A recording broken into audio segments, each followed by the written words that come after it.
Et ça, pour moi, je me suis dit, OK, si moi j'étais capable, si moi je suis capable de faire cette transformation-là, toutes les femmes, toutes les femmes sont capables. Il suffit d'avoir l'encadrement, savoir comment bien s'entraîner, bien s'alimenter. Et ce bien-être-là, et du coup, auquel je ressentais subitement, je me disais, je veux que toutes les femmes ressentent ça. Bonjour Sonia. Salut ici, comment vas-tu? Je vais très bien et toi? Ça va bien, très heureuse d'être ici pour faire cette entrevue-là avec toi. Ben, merci beaucoup d'avoir accepté.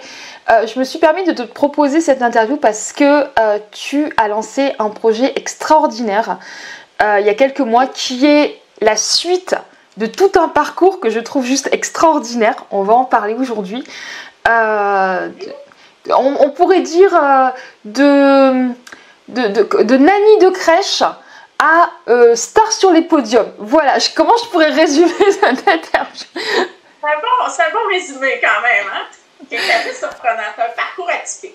Exactement, et on aime ça justement. Ça va être la première interview, j'espère que je vais pouvoir en faire plein par la suite, d'un parcours d'entrepreneuse. Parce que je trouve que c'est juste fantastique et ton parcours est juste incroyable. Donc on va apprendre plein de choses, on va partager plein de choses, on va essayer de le faire en mode tranquille. Pour les personnes qui connaissent Sonia, j'ai un accent. Pour les personnes qui me connaissent, c'est Sonia qui a un accent. Qui a un accent en ce moment? Hein? On sait pas trop. Et donc, parce qu'en fait, Sonia est au Canada et moi je suis dans le sud de la France. Est-ce que tu veux bien juste commencer par te présenter? Après, je te l'ai dit, j'ai plein de questions. Belle rencontre ici. Premièrement, on s'est rencontrés dans un groupe entrepreneurial auquel on a eu une connexion instantanée. On s'est retrouvés dans un breakout room qu'on appelle, hein, et puis je pense que la connexion s'est faite automatiquement. Et d'ailleurs, tu fais partie de mes projets auxquels j'avais envie que tu collabores et que je sois précieuse aide. Eh bien, mon nom c'est Sonia Quintin, je suis entraîneur privé, diplômée en musculation et en alimentation sportive. Je suis également naturopathe et j'ai ma formation en hormonothérapie féminine. Donc, mon entreprise qui s'appelle Miss Sonia Fit. Pour certains, peut-être vous me connaissez déjà sous ce nom-là, sur les réseaux sociaux, donc très présent, Facebook, Instagram, LinkedIn, un petit peu partout sur les plateformes. Donc, j'ai également mon site web, www.soniafit.com. Donc, et je me suis vraiment spécialisée dans la transformation physique pour femmes. Donc, mon but, c'est vraiment d'accompagner la femme pour qu'elle se sente vraiment mieux dans un corps qu'elle aime. Un corps et un mindset aussi, hein, parce que c'est toute une transformation. Donc, et voilà, je me suis spécialisée pour pouvoir aider les femmes en particulier. Alors, je vais en profiter pour partager le deuxième écran de temps en temps. Donc, si je regarde sur le côté, c'est juste qu'il y a un deuxième écran. Donc là, c'est ton site internet. Et si vous pensez que Sonia est née avec ce corps, je l'ai pensé aussi, hein, rassurez-vous. Oui, c'est ça. Parce que franchement, waouh. Oui. J'ai commencé comme... Vas-y. Tu l'as bien dit, dans le fond, j'étais éducatrice en garderie. Donc, pendant 21 ans, nous, on appelle ça des garderies. Vous, en France, vous appelez ça des crèches? Oui. C'est comme ça. Hein, jusqu'à quel âge? Nous, ici, c'est de 0 à 5 ans. Alors, nous, c'est crèche et maternelle. Ah, d'accord. Jusqu'à 5 ans?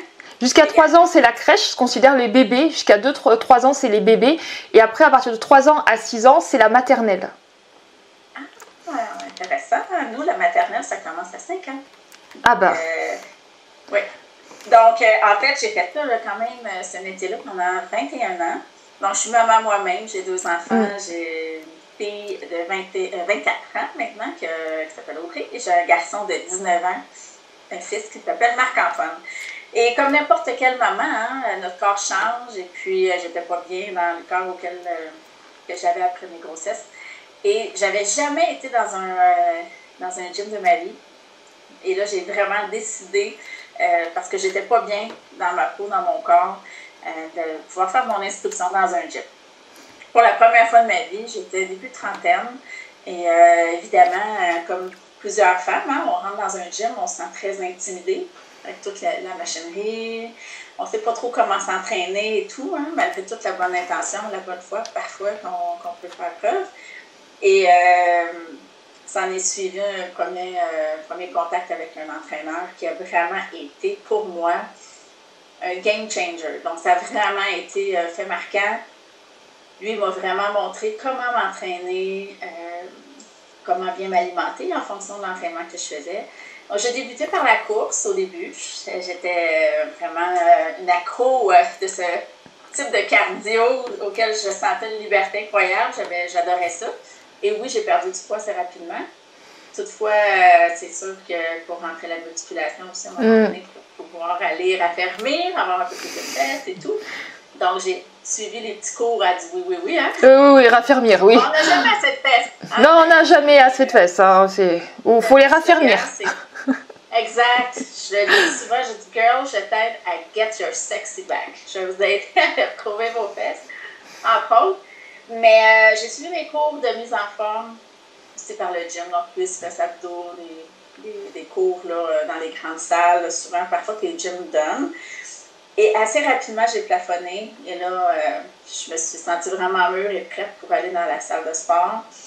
Et l'entraîneur, à l'époque que j'avais, m'a dit, pourquoi tu n'iras pas faire de la compétition? Et là, ça m'a intéressé parce que je me suis dit, ben voyons, j'étais éducatrice en garderie, je suis une maman, j'étais pas bien dans ma peau, malgré le fait que j'avais perdu du poids. Pour moi, je ne portais plus de bikini, ça faisait très longtemps.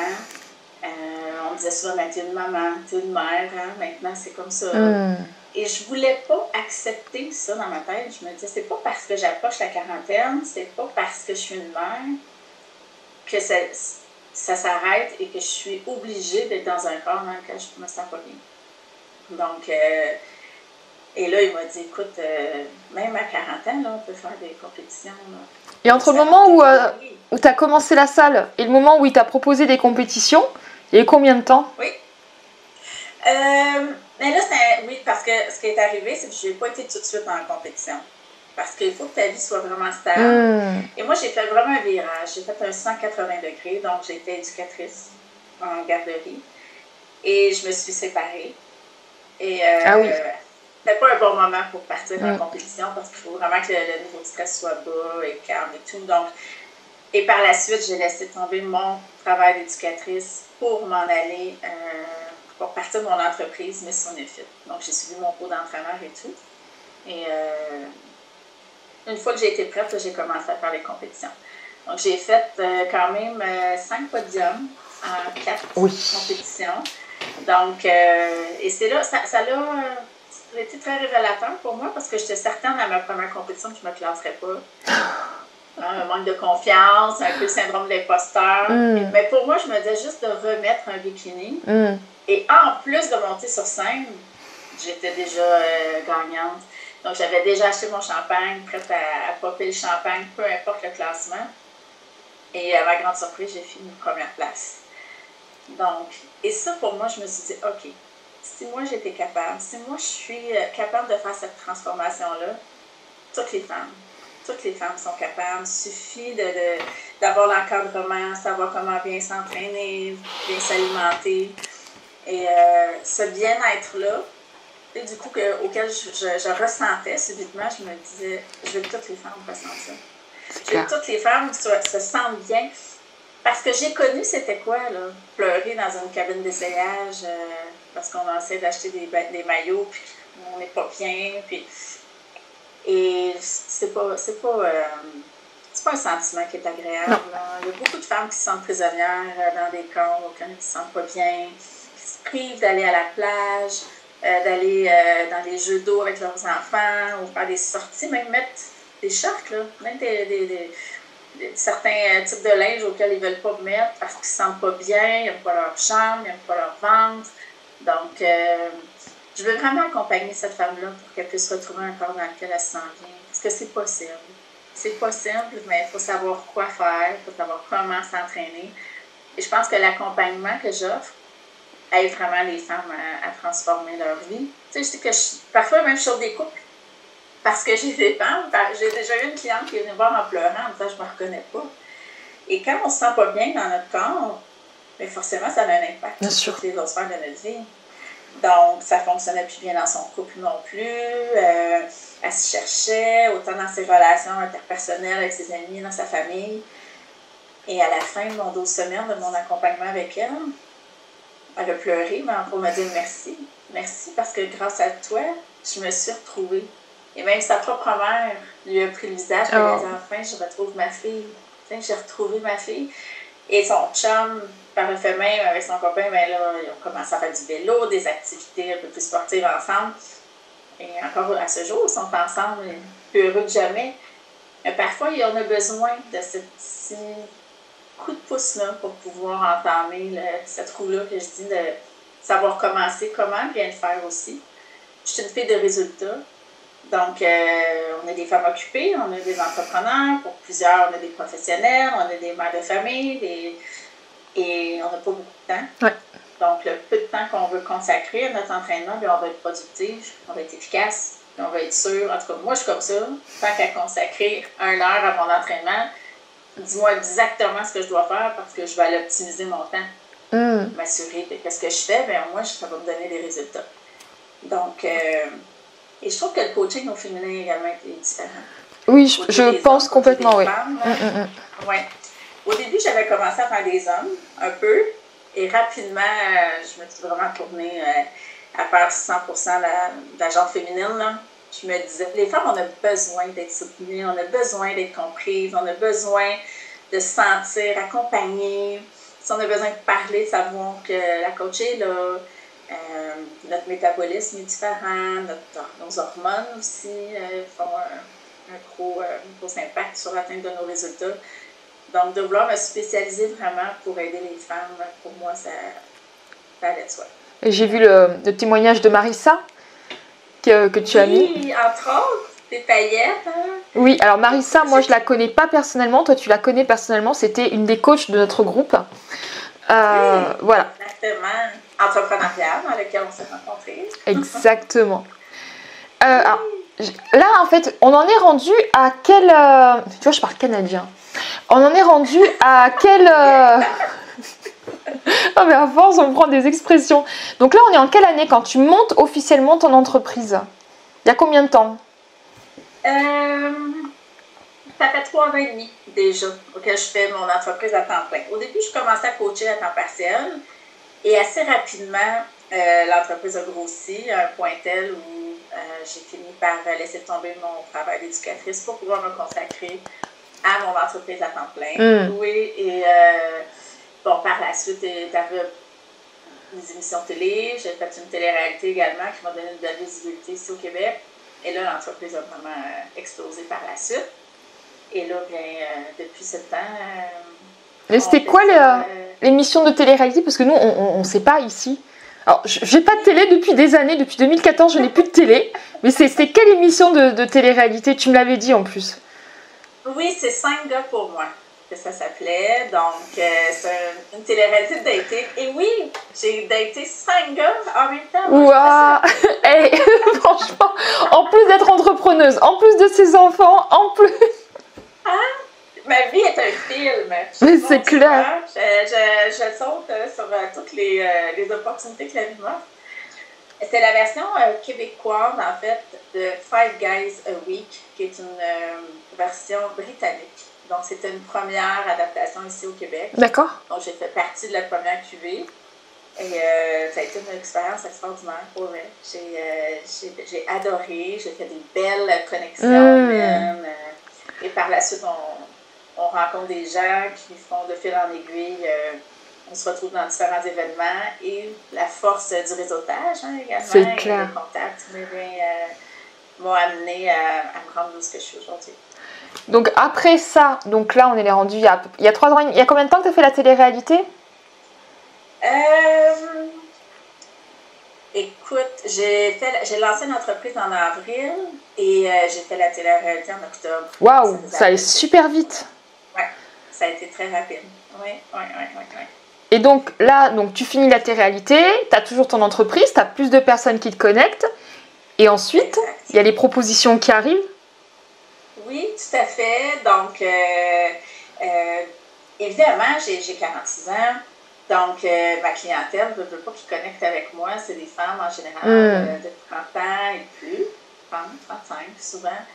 Et au cours de mon accompagnement, j'ai j'ai pu remarquer, si je peux dire ça, qu'on a beaucoup, on a tous un point commun, c'est ce fameux débalancement hormonal, hein, la fameuse préménopause qui se pointe. Donc, parfois, malgré beaucoup d'efforts, hein, on s'entraîne, on mange bien, et là, ce débalancement hormonal-là vient vraiment apporter des modifications au niveau de nos résultats, nos modes de vie. Hein. Et je me suis dit, pourquoi pas aller me spécialiser vraiment pour pouvoir accompagner les femmes dans cette branche-là, entre autres. Et là, j'ai suivi, c'est sûr, j'ai suivi mon cours de naturopathe et par la suite, ici, on a un docteur Sylvie Demers, qui est vraiment une médecin qui est réputée ici, qui forme notamment des médecins aussi, des spécialistes de la santé. Donc, étant donné que j'étais déjà naturopathe, j'ai pu avoir cette belle opportunité-là pour pouvoir aller suivre cette formation-là, qui est, dans le fond, l'art de prescrire l'hormonothérapie féminine. Évidemment, je ne peux pas la prescrire parce que je ne suis pas médecin. Toutefois, dans mon accompagnement, ça a vraiment un impact au niveau de la compréhension. Hein, bien sûr. Et je pense que je peux, grâce à ça, donner un meilleur accompagnement. Là.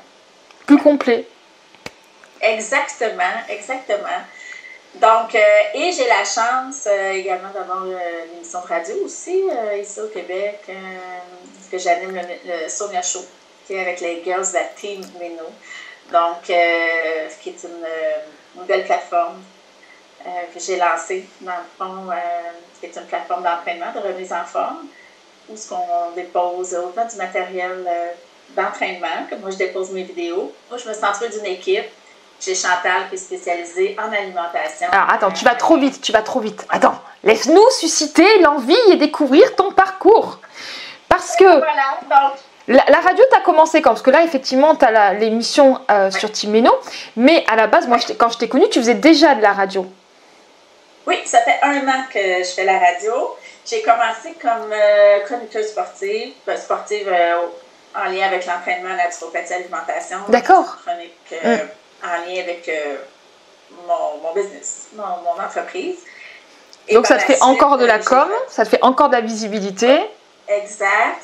À CKVL et également sur Choix aussi à Québec. Je faisais la radio à Québec, à Montréal et à Québec. J'étais chroniqueuse également, collaboratrice sur un autre show de radio aussi là-bas. Donc, rapidement, je me suis développé un certain intérêt aussi. J'adore ça. J'aime pouvoir. Ben, c'est parce que je peux partager les connaissances que j'ai avec les gens. Ça me permet d'aller connecter aussi. Je pense qu'il y a quelque chose de beau en arrière de tout ce qui est communication, que ce soit la télévision ou la radio, les podcasts, tout type d'entrevue. Ça nous permet d'aller chercher vraiment une auditoire ou du moins des gens un petit peu plus de partout. Regarde, là, je suis rendue avec toi jusqu'en France. Oui. Donc, tu avais déjà des clientes en France. Oui, exact. Oui, parce que grâce à notre groupe entrepreneurial, j'ai pu connecter avec certaines personnes de la France. Donc, pour moi, qui est une belle opportunité.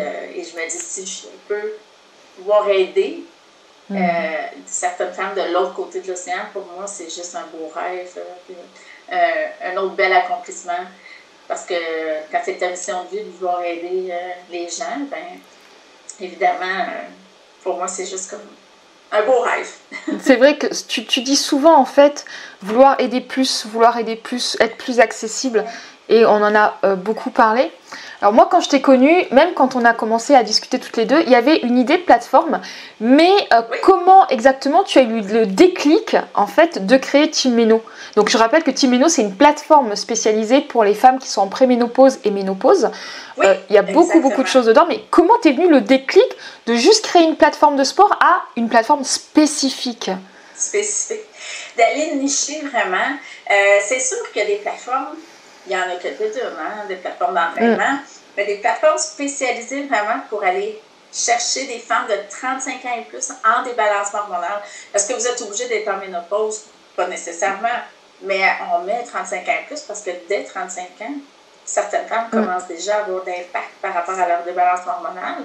Et pour venir faire les entraînements, ben, vous n'êtes pas obligé d'être en débalancement hormonal, donc elle peut être accessible à tous. Par contre, c'est sûr qu'on y dépose du contenu un petit peu plus niché pour pouvoir outiller le plus possible ces femmes-là. Donc, évidemment, je donne mon suivi personnalisé, vraiment, où je fais mes bilans naturopathiques, l'évaluation des habitudes de vie, donc qui est un autre type de service pour ma cliente qui va être suivie en one-on-one. Par contre, je me disais, ça serait le fun d'avoir une plateforme qui pourrait être accessible à tous, où que les femmes pourraient se sentir vraiment groupées, hein, parce que les femmes, je pense qu'on est vraiment faites pour pouvoir être en communauté, en groupe, se sentir supportées. Et je trouvais que cette plateforme-là donnait un beau lieu, un bel endroit où les femmes pourraient se retrouver. Et toutes les femmes qui vivent la même chose, la même réalité qu'elles. Donc, je me disais que cette plateforme-là pouvait être accessible à tous. Et pour seulement 35 $ par mois, canadien. Canadienne. Oui. C'est sans engagement non plus. Donc, c'est mensuel. À chaque mois, ils déposent du nouveau contenu. Donc, des entraînements en lien soit avec le fitness, avec l'alimentation et le mindset. Parce que c'est un tout. Hein? J'appelle ça les 3 piliers pour briller au féminin. Donc, il faut vraiment aller optimiser les sphères pour qu'on puisse pouvoir aller briller le plus possible. Donc, oui, cette plateforme-là, pour moi, c'est une belle façon de pouvoir aller chercher encore plus de femmes et pouvoir